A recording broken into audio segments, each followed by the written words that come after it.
Hey guys, welcome back to Beyond the Color. I am Erika and I'm so thankful. I'm so thankful. Thank you guys for coming back to this channel. Thank you guys for continuing to show me that love and support. I'm feeling the vibes. Feel it deep down in my heart.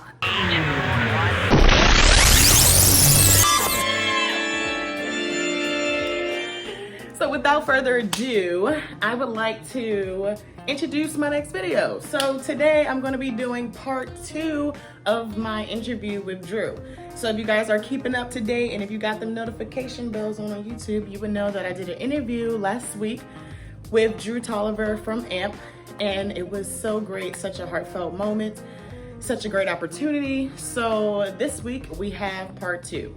So thank you guys so much, and I hope that you like this video. Stay tuned.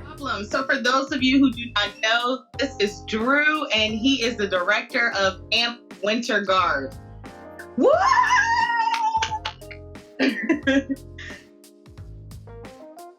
Matt Hurley's been teaching me since I was 15, and I'm like 25 now, you know? So it's like, it's crazy. I feel like you sometimes like travel with your staff sometimes, and I feel like a lot of people, you go to AMP and it's like, all right, well, I guess we staying because it's not really, like, I don't want to go anywhere else. But yeah, I definitely appreciate the family and the culture at AMP for sure, because it hasn't always been like easy for me to just adapt in certain color guards, but especially with everything going on in the world right now, it's definitely nice to know that like I have a home. I do have that like color guard home that is diverse, that does have those, like, you know, we're open to change, we're open to speaking out, we're open to being like the leader and everything like that, and setting new boundaries and new foundations, everything like that. It's just exactly to be a part of something like that.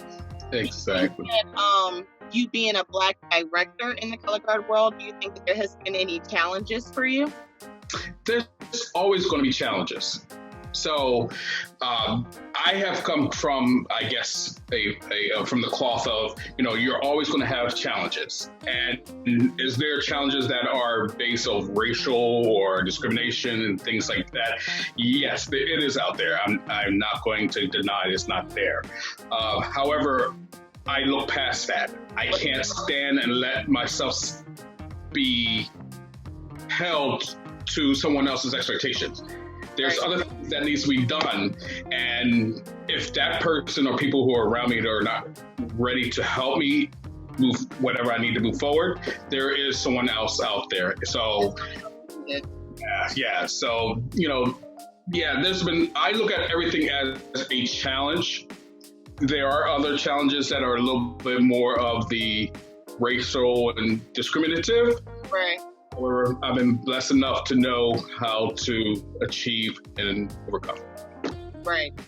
I 100% agree with that. I definitely do think that there have been like certain times in color guard that is a little bit harder to do certain things as far as like teaching or just being a member and stuff like that. But like you said, it's just all about not letting that get to you and just rising above that and just saying like, oh, okay, yep, I am Black, but you want to know something? I'm Black, but I can still do this. I can still, you know. So I definitely understand what you mean by that. Like that, did you have any like influential figures when AMP first, like, you know, started? I know you said that you knew Matt. Did you like know Matt before AMP, or was this just Matt when you guys were doing it? No, actually, my first influential person that I did ask for help was actually my band director from Haddon. From Haddon? You were in band? Yeah, I was in marching band. I was a trumpet player. You were a trumpet player? Yeah. Oh, wow. Well, I never knew that. I was a trumpet player. I went abroad. Did the American music abroad. I did that and went overseas. So that's awesome. Yeah, so it was, I talked to him and he helped structure some things with me, and he and I were talking, and then I reached out to, you know, Lady, which I miss dearly. I do miss that woman. She's amazing. So I reached out to Lady, and that's how I ran into Matt, and then Ray Akuda, and then that's how Kareem, and so everybody, how they all started. Mm-hmm. Right. Oh, wow. That's awesome. That's awesome. I know that for me, I have a lot of influencers in the color guard world, but I feel like it's just like, I don't think that I could actually start my own color guard. You guys talk. You can start your own color guard. I will teach. I'm fine with teaching, but as far as like having my own, a round of applause for you guys. It is a handful. It does take a lot of discipline, a lot of time management, and a lot of sweat and tears sometimes. So, but if you're willing to put in the work, right, you know, right, you're right. Exactly. If you're willing to put in the work and do what you have to do, and sometimes you have to suck it up and be that person to do the 5 hats, wear the 5 hats all the time, or sometimes you can wear that 1 hat. So how long have you been in the activity of like marching arts in general? You started like in the beginning of high school? So what are you trying to say? I'm old? I mean, I'm just kidding. My gray hairs are not too gray. Listen, we can't even talk about gray hairs. Half of my head is full of gray hairs, okay? And when you do color guard or marching band, everybody knows that you age at least 10 extra years per year, per season. Yes. Almost a day over 30, boy. I am 48. My body is 48. And you're looking great. Thank you. I appreciate that. You're welcome. It's a little different story, but yes. So, no, so I've been in the activity a very long time. I've been not a major player in and out throughout those years. However, I taught pro marching bands before as well, and marching maneuvering and horn lines and things like that. But like I said, the person who got me into color guard is my best friend of 30 years. 30 years. His name is Class, and he lives down in Florida right now. He's probably holding on to a flagpole right now because the storm is coming in. Okay. That's funny. Probably though. Out of all the amp shows, A, Junior, World, Open, all of them, which one do you think would be your favorite? Very good question. I was asked that about 2-3 months ago. That's so funny. Really? Yeah, the question was, what year is my best? What year is considered my best year that I enjoyed the most? All right.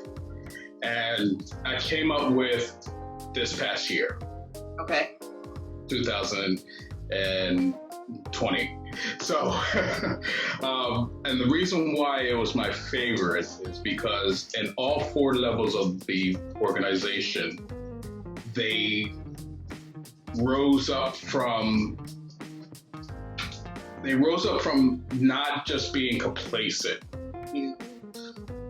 That's the great thing. Yeah. So I saw the World Guard go through the point where they were like, wait a minute, I have to get myself together. Whoa, wait a minute, something just happened. Right, like, wait a second. We're not used to that. Wait a second. We're not used to this. Wait a minute. Hold on. Right. And it was just not the performance of the World Guard. It was actually the whole guard itself, from staff all the way down, where they all took a moment back and said, okay, fix this, and then put it back out there. The Open Guard, every time I watch that show, even now, I watch that show and I wish that we were not cut short. Yeah. Because that was going to be a remarkable show to have on the national stage. Yeah. The A Guard was something that we didn't expect. Right. We did not expect. And so when we became more familiar of who they were, and they became familiar who we were, right, they were starting to progress and grow as performers and individuals. And then the Junior Guard is so cute. And the reason why, yeah, they're so cute. And the reason why the Junior Guard is my favorite show this year. Uh-huh. And the reason why I say that is because they actually had this pop-up tent. Yes. They had their little costume. Yeah. And to watch them at our home show perform and light up, and then you can feel that energy from them. 7 to 10-year-olds push that energy out to the audience, and the audience receiving it and then falling in love with them. The whole time I was screaming. That So beautiful. It's just you just sit here and you think, you're like, we have a hard time doing some of these things. These kids, like you said, are between the ages of like 7 and 10, or you know what I'm saying? And it's like, y'all doing it? Yes, I'm gonna scream for you. Yes. So it was that. So this season would have been my season that I would really love to see happen. Juniors took my heart. Yeah.